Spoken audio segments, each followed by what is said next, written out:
بعد فأعوذ بالله من الشيطان الرجيم بسم الله الرحمن الرحيم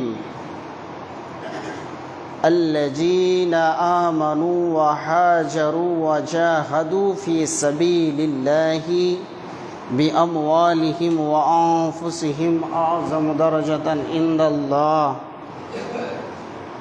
وأولئك هم الفائزون يبشرهم ربهم برحمة منه ورضوان وجنات لهم فيها نعيم مقيم بسم الله الرحمن الرحيم يا أيها الذين آمنوا وآمنوا بالله بسم الله الرحمن الرحيم قال رسول الله صلى الله عليه وسلم يا أيها الناس أفشوا السلام وأطعموا الطعام وصلوا بالليل والناس نيام تدخلوا الجنة في سلام যাবতীয় উপাসনা সে বিশ্ব নিরন্তর প্রতি নিবেদিত হোক, যিনি মহিয়ান গরিয়ান সর্বশক্তিমান অনন্ত অসীম দয়ালু, যে মহান রব তিনার পবিত্র স্থানে আসার সুযোগ বানিয়ে দিয়েছেন, সেই সুবাতে সে মহান রবের শুকরিয়া জ্ঞাপন করি। তাই সকলে অন্তরের অন্তঃস্থল থেকে বলি আলহামদুলিল্লাহ। দরুদ ও সালাম বর্ষিত হোক আল্লাহর প্রেরিত হাবিব নবী কুলের নবী আকায়ে নামদার তাজদারে মাদানী নবীকুল শিরোমণি সেই মহামানবের প্রতি লাখো কোটি দরুদ ও শান্তির ধারা বর্ষিত হোক। তাই সকলে বলুন সাল্লাল্লাহু আলাইহি ওয়াসাল্লাম, আল্লাহুম্মা সাল্লি আলাইহি, আল্লাহুম্মা বারিক আলাইহি, আল্লাহুম্মা আমিন। মুহতারাম মুকাররম, আজকে আমি আপনাদের সামনে গ্রন্থ মুকুট আল কোরআনুল কারীম থেকে দুই তিন জায়গা থেকে বিক্ষিপ্ত কয়েকটি আয়াত পরিবেশন করেছি এবং একখানা হাদিস আপনাদের সামনে পরিবেশন করেছি। এগুলোকে সামনে রেখে স্বল্প সময়ে কিছু কথা বলে সমাপনী দিব। ওমা তাওফিকি ইল্লা বিল্লাহ। আজকে আমি ছোট্ট মতো একটি বিষয় আপনাদের সামনে তুলে ধরব। সে বিষয়টা থাকবে অমুসলিমদের হাতে মুসলিম জাতি কেন লাঞ্ছিত এবং অপদস্থ। সময় সংকীর্ণ, আজকের জুমার খুতবায় এদিক ওদিক মনোনিবেশন না রেখে কথার দিকে লক্ষ্য রাখবেন ইনশাআল্লাহ। কিছু দিব, আমল করবেন। আজকে মুসলিম জাতি, পৃথিবীতে অনেক জাতি আছে আর পৃথিবীর বুকে অনেক রকমের মানুষ আছে। এরা সকলে একদিন সব শেষ হবে। তারপরে কিয়ামতের ময়দানে আমরা যখন উপস্থিত হব, তারপরে আমাদের বিভাজন শুরু হবে।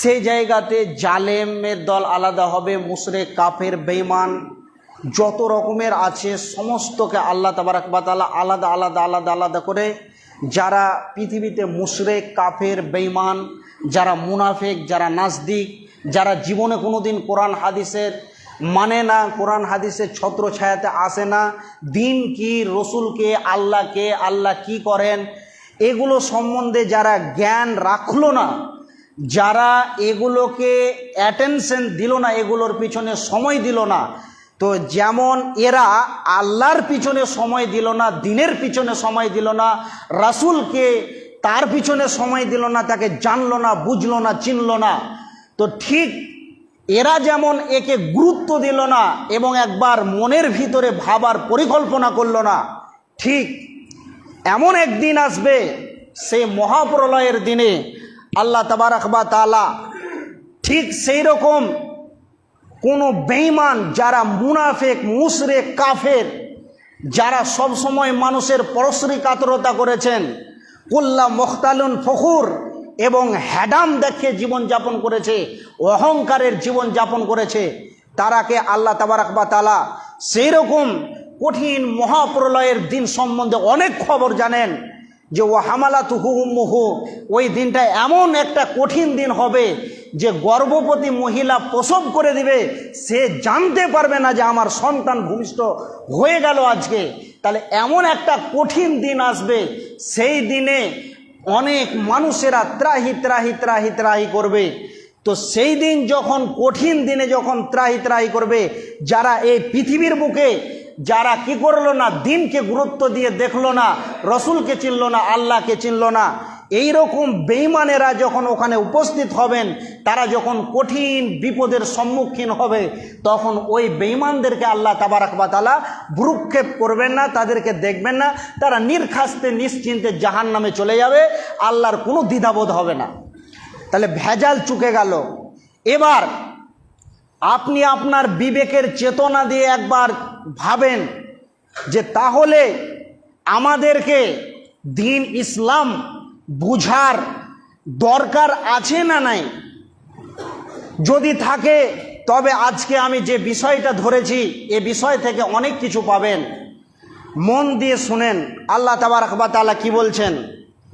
কিয়ামতের মাঠে নিষ্কৃতি পাবে ওরা যারা কি করলো, আল্লাযীনা আমানু, যারা কি করলো 100% আল্লাহর উপরে ঈমান আনলো। যে ব্যক্তি আল্লাহর প্রতি ঈমান আনলো তারা নিষ্কৃতি পাবে। ঈমান এমন একটা জিনিস, আপনার ভিতরে যদি ঈমান থাকে, যত রকমের পৃথিবীতে পাপ আছে যখনই আপনি করতে যাবেন তখন ঈমান আপনাকে বাধা দিবে যে তুমি এই ভুল কাজটা করছো, তাহলে এটা তোমার রব তোমাকে সৃষ্টি করেছে। তাহলে ঈমান মানে হচ্ছে, এর তফসির করে শেষ হবে না। ঈমান মানে আল্লাহ আপনাকে বানিয়েছেন, আল্লাহ ছাড়া আমাদের কেউ নেই, তিনি আমাদের ওয়ারাউল ওয়ারা, তিনি আমাদের চিরপূজ্য, চির উপাস্য, চির আরাধ্য, তিনি আমাদের খালিক, মালিক, সুখের মালিক, দুঃখের মালিক, হায়াত মৌতের মালিক, সমস্ত কিছুর মালিক তিনি কে না? রব। তাহলে রব আমাদেরকে সৃষ্টি করেছেন, তিনার ওপরেই ইবাদত করতে, ঈমান আনতে হবে এবং তিনারই ইবাদত করতে হবে, অন্য আর কাউরে ইবাদত করা চলবে না। তাহলে ঈমানটা আমরা কোথায় পেয়েছি? ক বছর বয়সে পেয়েছি? আমরা ঈমানটা পেয়েছি আতুর ঘরে, যেদিন পৃথিবীর বুকে ভূমিষ্ঠ হয়েছে। যেই সন্তানটাই, মুসলিম ঘরে যতগুলো সন্তান জন্ম নিয়েছে, এরা যেই দিন জন্ম নিয়েছে সেই দিনই একজন ব্যক্তি তার কানে বলেছে কি, আল্লাহু আকবার, আল্লাহু আকবার। মানে সেই রব হচ্ছেন মহান, যিনি বড়, তার থেকে বড় আর কেউ নাই। তাহলে আমরা ঈমান পেয়ে গেছি আমাদের জন্মের পর থেকে। তার আগে আমরা ঈমান পেয়েছি, আল্লাহ আমাদেরকে বলে দিয়েছেন যে তোরা কার পৃথিবীতে ইবাদত করবি। জান্নাতুল ফেরদাউসের ভিতরে একটি ময়দান আছে, সে ময়দানের নাম হলো আলামে আরওয়া। সারা পৃথিবীতে যত মানুষ এসেছেন, আসবেন, সমস্ত মানুষকে আল্লাহ তাবারাক ওয়া তাআলা সে আলামে আরওয়াতে আদম আলাইহিস সালামের পিঠে হাত রেখেছিলেন, আর সমস্ত আত্মাগুলো ওখানে একই সঙ্গে এসেছিল। আর ওই জায়গাতে আত্মাগুলো আছে, যখন যার সময় হচ্ছে তারা সেখান থেকে আসছে এবং মানুষের বডিতে সঞ্চারিত হয়েছে, পৃথিবীর বুকে চলাফেরা করছে। তো ওই সেদিন আত্মাগুলোকে সম্মুখীন করে আল্লাহ তাবারাক ওয়া তাআলা বলেছিলেন, আলাস্তু বিরব্বিকুম, আমি কি তোমাদের প্রভু নই? তখন আমরা সকলে বলেছিলাম ক্বালু বালা, মানে নিশ্চয়ই আপনি আমাদের প্রভু। তাহলে আল্লাহ তাবারাক ওয়া তাআলা আমাদেরকে ক্লাস করিয়েছেন যে আমি কি তোমাদের প্রভু নই? আলাস্তু বিরব্বিকুম, আমি কি তোদের প্রভু নই? আমি কি তোদেরকে সৃষ্টি করিনি? তখন আমরা সকলেই জবান খুলেছিলাম, আপনার আমার মনে নেই, কিন্তু আমরা বলেছিলাম ক্বালু বালা, যে নিশ্চয়ই তিনি আমাদের স্রষ্টা। তাহলে শিক্ষিত সুধী মণ্ডলী, তাহলে কিয়ামতের মাঠে বাঁচবে কারা? ওই ব্যক্তি বাঁচবে আল্লাযীনা আমানু, যারা ঈমান আনলো, ওয়া হাজারু ওয়া জাহাদু ফি সাবিলিল্লাহ, ওয়া হাজারু, এবং ঈমান যার ভিতরে থাকবে সেই ব্যক্তি হিজরত করবে, সেটা যেই কোনো পরিস্থিতিতে হোক। তারপরে এর তফসির অনেক আছে, লম্বা চওড়া, জুমার খুতবা আজকে অমুসলিমের হাতে মুসলিম জাতি নির্যাতিত কেন বুঝাতে হবে? তাহলে সটলি কথাই বলছি, আল্লাযীনা আমানু ওয়া হাজারু, যে কোনো মুহূর্তে তারা হিজরত করবে সেটা ঈমান রাখার জন্যে, তারপরে আপনার কিনা সে জান্নাতের জন্যে। এরপরে ফি সাবিলিল্লাহ, এবং আল্লাহর রাস্তায় তারা কি করবে? বের হয়ে যাবে জিহাদের জন্যে, বিআমওয়ালিহিম ওয়া আনফুসিহিম, জান মাল দুটোকে নিয়ে। তবে আল্লাহ বলছেন আ'যামু দারাজাতান ইনদাল্লাহ, তবে তোরা যদি এই তিনখানা কাজ করতে পারিস, আল্লাযীনা আমানু ওয়া হাজারু ওয়া জাহাদু ফি সাবিলিল্লাহ বিআমওয়ালিহিম ওয়া আনফুসিহিম, এই পাঁচখানা জিনিস যখন আমরা আল্লাহ তাবারাক ওয়া তাআলাকে দেব, তো আল্লাহ তাবারাক ওয়া তাআলা বলছেন ওয়া উলাইকা হুমুল ফাইজুন, এই পাঁচখানা জিনিস যখন তোরা আমি রবকে দিবি, তখন আমি আল্লাহ তাবারাক ওয়া তাআলা তোদেরকে আমি কঠিন কিয়ামতের দিনে কি করব? নিষ্কৃতি দিব, এবং এই পাঁচটাই কাজ তোদেরকে সফলতা দিবে এবং তোরাই হবি সফল কাম। এরপরে আল্লাহ বলছেন যে এই পাঁচখানা যার ভিতরে থাকবে সে ব্যক্তি জান্নাত যাবে। আল্লাহ তাবারাক ওয়া তাআলা বলছেন যে এদেরকে সুসংবাদ দিয়ে দাও। সে সুসংবাদটা কি?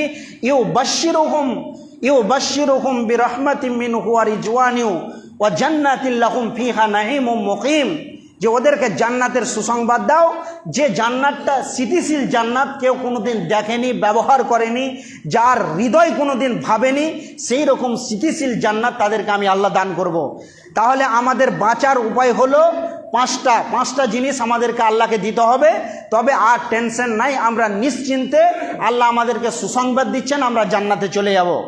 এবার যারা এই পাঁচটি কাজ করবে না তারা কোন জায়গাতে যাবেন? আল্লাহর নবী জনাবে মুহাম্মদুর রাসূলুল্লাহ, মুহাব্বতের সঙ্গে একবার বলেন সাল্লাল্লাহু আলাইহি ওয়াসাল্লাম, যখন তিনি কাফের বেঈমান মুশরিকদের কাছে দ্বীন ইসলামকে নিয়ে যাচ্ছেন আর বলছেন এক আল্লাহর ইবাদত করো এবং দ্বীনের প্রতি কি করো? ঈমান আনো, তবেই তোমরা নিষ্কৃতি হবে এবং সফল কাম হবে। নিশ্চয় আমাদেরকে যিনি বানিয়েছেন তিনি আল্লাহ। তিনি দ্বীনের দাওয়াত যখন কাফের মুশরিককে দিতে শুরু করলেন, তখন আবু জাহেল বেঈমান ওনার ভাতিজাকে বলছেন ওকে আমাদের কাছে নিয়ে আয়। তারা মিটিং মিছিল করছে এবং রসুলকে বলছেন সম্বোধন করে, সেই মিটিংয়ে নিয়েছে, বেটা মোহাম্মদ, তুমি একা একা যত পারবে আল্লাহর ইবাদত করে যাও, তোমাকে কেউ মানা করবে না।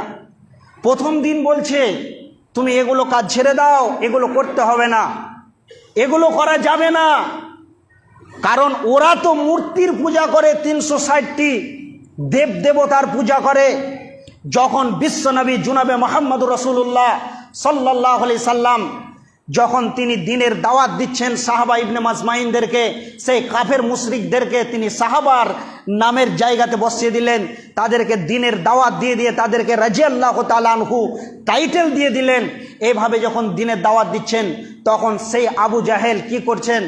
আবু জাহেল তখন বলতে লাগলেন যে তুমি কি চাইছো যে তুমি এই গ্রামের কিংবা এই কান্ট্রির তুমি নেতা হবে? আমরা সকলেই তোমাকে নেতা হিসাবে মেনে নিব। তারপরে তুমি কি চাইছো যে আরব কান্ট্রি সৌদিতে যত বড় লোকের মেয়ে হোক, সে অপরূপা সুন্দরী, তুমি কি চাইছো যে ওই মেয়েটা তোমাকে দিয়ে দিই?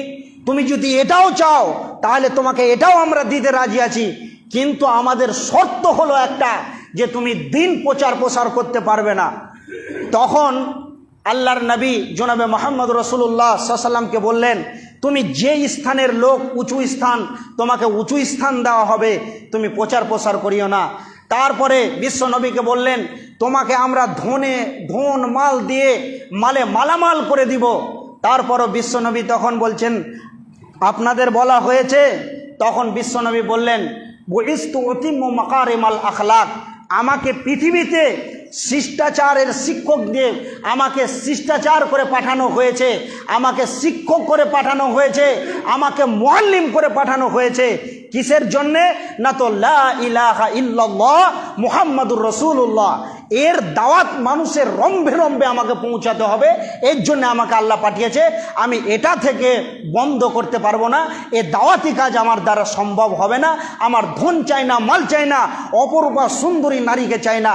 আমি চাই যে আল্লাহ আমাকে যেমন পাঠিয়েছে আমাকে চরিত্রের শ্রেষ্ঠ মেসেঞ্জার করে পাঠানো হয়েছে। আমি তাদেরকে দিনের দাওয়াত পৌঁছাতে থাকব। তাহলে বিশ্বনবীর ওপরে যখন তিনি এই কথাটা মানলেন না, তখন নির্যাতনের ওপরে নির্যাতন, নিপীড়িতর ওপরে নিপীড়িত, এইভাবে চলতে শুরু হয়ে গেল। এইভাবে নির্যাতন যখন শুরু হয়ে গেল, বিশ্বনবীকে অনেক নির্যাতন করেছেন, কিন্তু বিশ্বনবীকে সে দাওয়াতি কাজ বন্ধ করতে পারেননি। আজকে আমরা সপ্তাহে নয়, বছরে কম বেশি জালসা মাহফিল থেকে নিয়ে বছরে শুধু জুমার খুতবা 52টা শুনি, তারপরে আমরা কতগুলো হাদিস কোরআনের উপরে আমল করি। এবার আমাদেরকে সেটা ভাবতে হবে। শিক্ষিত সুধী মণ্ডলী, হজরতে উমারের জামানায় একজন লোক, সেই লোক এত মাস্তান লোক যে ওকে যদি দিনের দাওয়াত দেওয়া যায় আর সে যদি কি করে দিন ইসলামকে গ্রহণ করে নাই, তাহলে তার যারা নাগরিক আছে, তার অধীনে যারা আছে, তারা সকলেই ঈমান নিয়ে আসবেন। হজরতে উমারকে বিশ্বনবী কি করলেন? পাঠালেন না, হজরতে উমার তিনার সাথীদেরকে পাঠালেন। রসুলের জামানা পেরিয়ে গেছিলেন, উমারের জামানায় সেই লোকের বাড়ি পৌঁছাতে কতদিন সময় লাগবে? 3 মাস সময় লাগবে। সেই জামানায় ট্রেন, বাস আর প্লেনের রাস্তা ছিল না। হজরতে উমার যখন সেই সাহাবীদেরকে পাঠালেন, তিনারা পৌঁছাতে 3 মাস লাগলো। ওখানে গিয়ে বললেন যে আমাদের আমিরুল মুমিনিন খলিফাতুল মুসলিমিন হজরতে উমার আপনাকে দিন ইসলামের জন্যে কি করেছে? দাওয়াত দিয়েছেন।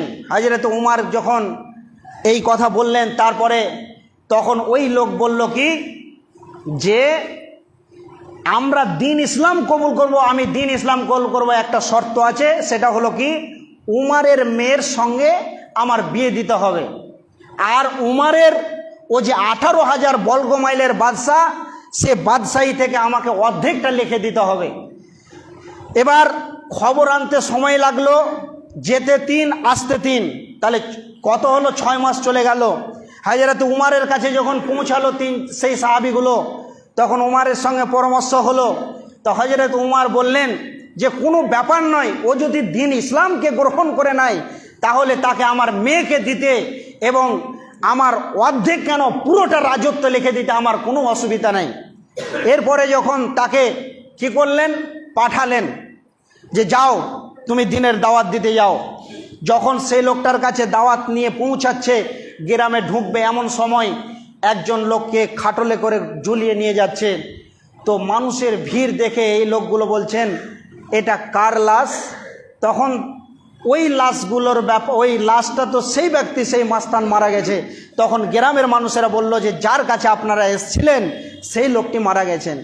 তখন এই উমারের লোকগুলো আফসোস করছিলেন যে তুমি যদি প্রথমবার যে আমরা এসেছিলাম যদি কালেমাটা পড়ে নিতে, তাহলে নিশ্চয়ই তুমি জান্নাতি হয়ে যেতে এবং কঠিন কিয়ামতের মাঠে নিষ্কৃতি পেতে।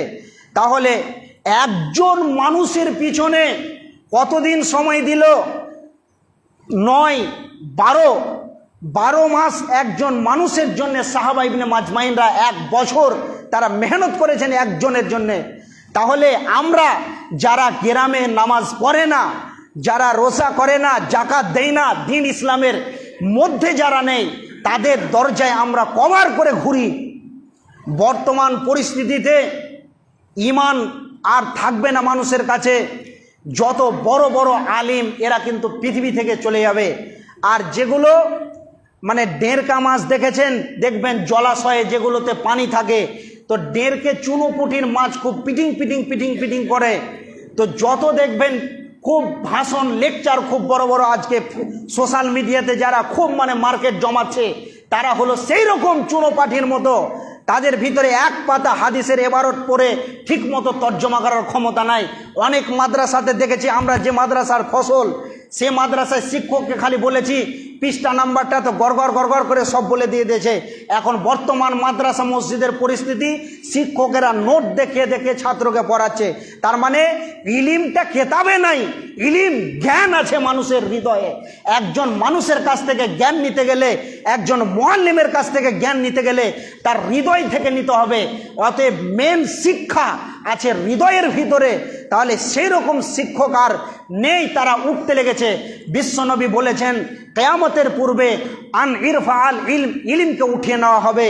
আর বড় বড় যারা বিজ্ঞ আলেমে দিন তিনারা শেষ হয়ে যাবে, আর যেগুলো ছোট এরা কিন্তু থাকবে।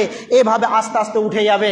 আজকে বর্তমান পরিস্থিতিতে আলেমরা কিন্তু খুব নির্যাতিত। একজন মসজিদে যদি খতিব থাকে তাকে আমরা কি বলে ডাকি? একে আরবি ভাষায় বলা হয় ইমাম। ইমাম শব্দের অর্থ হলো নেতা। নেতা কাকে বলে? এ গ্রামের যদি মোড়ল থাকে, কোনো একটা ঝামেলা হলো, মানুষ বসবে, তাহলে এই মোড়ল যা ফায়সালা করবে তাকে তা মেনে নিতে হবে। তাহলে একজন মোড়লের থেকে কি একজন আলেম ছোট? একজন মোড়লের থেকে একজন আলেম কি ছোট? জি না। এ হলো গ্রামকে এই শাসন করবে, এর হুকুমতিতে গ্রামকে চলতে হবে। কিন্তু বর্তমান পরিস্থিতিতে আলেমকে বানা হয়েছে রাখাল, আর রাখালরা হুকুমতি চালাচ্ছে আলেমের উপরে। এটা বিশ্বনবী বলেছেন জাদাল কাবিলাতা ফিল ফাসিক হুম।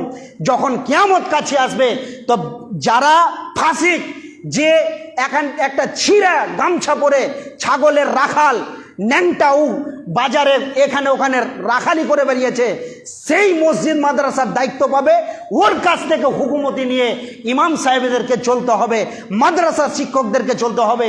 তাদের বেতন একটিবার আমরা অনুশোচনা করি না, একটিবার ভাবি না যে আমরা যে ওকে 8,000 টাকা মাসে দিই তার সংসারটা চলে। জি চলে না। তাহলে ওই লোকটার যদি পরিবার না চলে, তাহলে বাধ্য হয়ে তাকে কেরালা, চেন্নাই আর বোম্বাই খাটতে হবে। তাহলে একজন যোগ্যবান ব্যক্তি আলেমকে যদি আমরাই মেরে দিই, তাহলে আমাদের কাছ থেকে যে সম্পদটা চলে যাচ্ছে, তাহলে বলেন এর কারণটা কি? আজকে আমাদের পিঠের ওপরে লাভ পড়ার মেন কারণ হলো যে আজকে আমরা নিজেরাই, কুরআন বলছে গাছকে, গাছ রে তোর আমি কি দোষ করলাম? গাছ বলছে তোর জাত আমাকে মারছে। অতএব গাছের ডাল ভিড়া আছে কুড়ালের পাছাতে, তার জন্যে সেই তাকে মানে উৎসাহ করছে। অতএব আজকে আমরা নিজেরাই নিজেকে শেষ করে ফেলছি। আজকে আলেমরা আছে বলে পৃথিবী আছে। আল্লাহর নবী বলছেন লা তাকুমুস সাআত ফিল আরজি হাত্তা ইয়াকুলু আল্লাহ আল্লাহ। পৃথিবী ততদিন ধ্বংস হবে না যতদিন পর্যন্ত পৃথিবীর বুকে একটা আল্লাহকে ডাকনেওয়ালা থাকবে। আজকে যদি জিহাদের কথা বলা হয়, আজকে কোন মাতাল যাবে, কোন বেঈমান যাবে? এ মসজিদের সেক্রেটারি ক্যাশিয়ার যাবে না। অল পশ্চিমবাংলা সারা পৃথিবীর কোনোদিন এর আগে বাড়বে না। এ আলেমরা যখন ভারতবর্ষে ইস্ট ইন্ডিয়া কোম্পানির নাম নিয়ে সেই ইংরেজ বেঈমানরা যখন রাজত্ব করতেছিলেন, সেই বেঈমানরা কি করেছিলেন? তারা ব্যবসার নাম নিয়ে এই দেশের সব কিছু মালকে লুণ্ঠন করে নিয়ে গিয়ে নিজের দেশকে সমৃদ্ধ করেছিল, আর ভারতবর্ষকে শ্মশান বানিয়েছে, ফকির বানিয়েছে। এই বেঈমানরা যখন সব কিছুকে লুট নিয়ে করে নিয়ে গেল, তারপরে এরা জায়গা জমি এই দেশের লোকের ওপরে, এই দেশের নাগরিকের ওপরে হুকুম জারি করলো। হুকুম জারি শুধু নয়, এরা তখন তাদের মা বোনের প্রতি কি করতে লাগলো? নির্যাতন, নিপীড়িত করতে লাগলো। এরপরে আলেম সমাজ যখন দেখলো যে না, এদেরকে তো আর এইরকম করা যাবে না, তাহলে কি করতে যাবে? হুসেন আহমদ মাদানী, মৌলানা শওকত আলী, মৌলানা নাদভী রহমতুল্লাহ আলাই, এইরকম আলেমরা যখন এই জনসাধারণের সামনে বক্তব্য দিলেন যে এই বেঈমানদেরকে এখান থেকে তাড়ানোর জন্যে যদি তোমরা শহীদ হয়ে যাও তাহলে তোমরা জান্নাতি, বাঁচলে তোমরা গাজী। যখন বুক ফুলিয়ে আলেমরা ফতোয়া পরিচয় করলো, তখন সেই বেঈমানদের পিছনে যুদ্ধ করে তাদেরকে দেশ থেকে তাড়িয়ে আজকে ভারতবর্ষের মাটিতে আমরা বসবাস করতে পারছি। তবে আজকে আমরা কি, আমরা কেমন যে আমাদের ভিতরে ইমান কেমন যে আমরা যারা দিনের কাজ করে, যারা দিনের ব্যাপারে কথা বলে, তাদেরকে আমরা সব থেকে নিচু শ্রেণীর করে রেখেছি। একজন আলেম যদি পয়সা বলা হয় তাহলে একটা মাদ্রাসা করবে, সেই আলেম মাদ্রাসা করার পর কি করবে? জনসাধারণের সন্তানদেরকে দিনের শিক্ষা দিবে, দিনের তালিম দিবে। আর যদি একজন যে কোনো একটা পাবলিকের যদি টাকা পয়সা হয়, যদি ও ঠিকাদারি করে, যে কোনো অ্যাঙ্গেলে যদি সে বড় হয়, তাহলে ও একটা বউ আছে, ও 4টা বিয়ে করবে, তারপরে হবে না। তারপরে দেখবে যে এ গ্রামে কার ভাতার মরেছে, ওর বউয়ের সাথে ও ধান্দা লাগাবে। এই রকম বর্তমান পরিস্থিতি চলছে। যারা পাবলিক আছে তাদের এরকম নেচার, তারা এইরকম নিয়ে মেতে আছে। কিন্তু দেখান আপনি যে একজন আলেমের টাকা হয়েছে, আলেম বড় বড় বিল্ডিং করেছে, যে সিনেমার হল করেছে আর বেশ্যাখানা খুলেছে, এরকম দেখতে পাবেন না। তারা মাদ্রাসা করেছে, দিন ইসলামের শিক্ষা দিচ্ছে। শিক্ষিত সুধী মণ্ডলী, আজকে আমরা জিহাদ করবে কারা? আল্লাহ তাবারাক ওয়া তাআলা নবী বলছেন, মাসালুল্লাযী ইয়াজকুরু রাব্বাহু, যে ওই ব্যক্তি, যে ব্যক্তি কি করলো, তার নিজ রবের জিকির করে, আজকার করে, তসবিহ তাহলিল তাহমিদ করে। তো আল্লাহর নবী বলছেন, ওয়া মাসালুল্লাযী লা ইয়াজকুরু রাব্বাহু, এবং যে ব্যক্তি কি করে না, সেই মহান রবের জিকির আজকার করে না, তাদের দৃষ্টান্ত দিচ্ছেন আল্লাহর নবী, ওয়া মাসালুল হাইয়াতি ওয়াল মাইয়াত, যে ব্যক্তি কি করে, জিকির করে, সেই ব্যক্তি হলো জীবিত। যে ব্যক্তি আল্লাহর তসবিহ তাহলিল করে না, আল্লাহর ইবাদত করে না, ওই ব্যক্তি মৃত্যু। তাহলে যতজন আমরা নামাজ পড়ি, আমরা হলাম জীবিত। আর যারা সালাত আদায় করতে পারি না, আল্লাহর তসবিহ তাহলিল জিকির আজকার করতে পারি না, তারা হলো মৃত্যু। তাহলে মৃত্যু মানুষ কোনোদিন জিহাদ করতে পারবে না। অতএব শিক্ষিত সুধী মণ্ডলী, এত কিছু শোনার পরেও যদি আমরা সেই সালাত না আদায় করি, আল্লাহকে যদি না ডাকি, তাহলে আমরা বেঈমান, মুনাফিক, মুশরিক। আজকে এত হুড়িবুড়ি শোনার পরেও যদি পরিবর্তন না হয়, তাহলে আমরা হলাম বেঈমান। আমাদের মতো বেঈমান আর কেউ নাই। অতএব আমরা লাত খাবো, মার খাবো, সেই গাইর মুসলিমরা আমাদের পিঠের চামড়াকে তুলে দেবে, আর আল্লাহ ওখান থেকে নীরব দর্শকের ভূমিকা পালন করবে, যেমন আজকে আমরা আল্লাহকে অপেক্ষা করে জীবন যাপন করছি। অতএব শিক্ষিত সুধী মণ্ডলী, বলার অনেক কথা ছিল, আমার 5 মিনিট টাইম বেশি হয়ে গেল, সময় সংকীর্ণ। এই 5 মিনিটের জন্য আমি আপনাদের কাছে ক্ষমা প্রাপ্তি। তাহলে শিক্ষিত সুধী মণ্ডলী, আমাদেরকে যে প্রসেস দ্বারা বিশ্বনবী জনাবে মুহাম্মদ রাসূলুল্লাহ সাল্লাল্লাহু আলাইহি ওয়াসাল্লাম বলেছেন, এই রকম প্রসেস অনুযায়ী যদি আমরা চলতে পারি, তাহলে পৃথিবীর কোনো জাতি আমাদেরকে লভাতে পারবে না। আর একটা হাদিস আপনাদের সামনে পড়েছি, যে অন্য জাতি আমাদেরকে দেখে তখনই ভয় করবে। কখন ভয় করবে? আল্লাহর নবী বলছেন, ইয়া আইয়ুহান নাস, হে আমার উম্মতেরা, তোমরা শুনো, তোমরা কি করো, আফসুস সালাম, বেশি বেশি বেশি বেশি করে তোমরা সালামের প্রচলন ঘটাও। ওয়াত ইমুতম, এবং যারা অন্য জায়গা থেকে অন্য জায়গার লোক আসবে, কোনো ফেরিওয়ালা হোক, মাদারিওয়ালা হোক, চাটাইওয়ালা হোক, তাদেরকে তোমরা খাওয়ার ব্যবস্থা করো। তারপরে কি করো, ওয়া সাল্লু বিল্লাইল ওয়ান নাসু নিয়ামুন, সারা পৃথিবী যখন ঘুমিয়ে থাকবে, তুমি যদি জান্নাতে যেতে যাও, সে সময়ে তুমি সালাত আদায় করো। আর কি করো, তবেই তোমাদের জন্য তাদখুলুল জান্নাতে বিসালাম, তবেই তোমার জন্য জান্নাত অতি আসান হয়ে যাবে। অতএব আল্লাহ তাবারাক ওয়া তাআলা আমাদেরকে শোনার থেকে বেশি বেশি আমল করার তৌফিক দান করুন। সকলে বলেন আল্লাহুম্মা আমিন। আমি অনেক কথা বললাম, কেউ আমার কথাতে আঘাত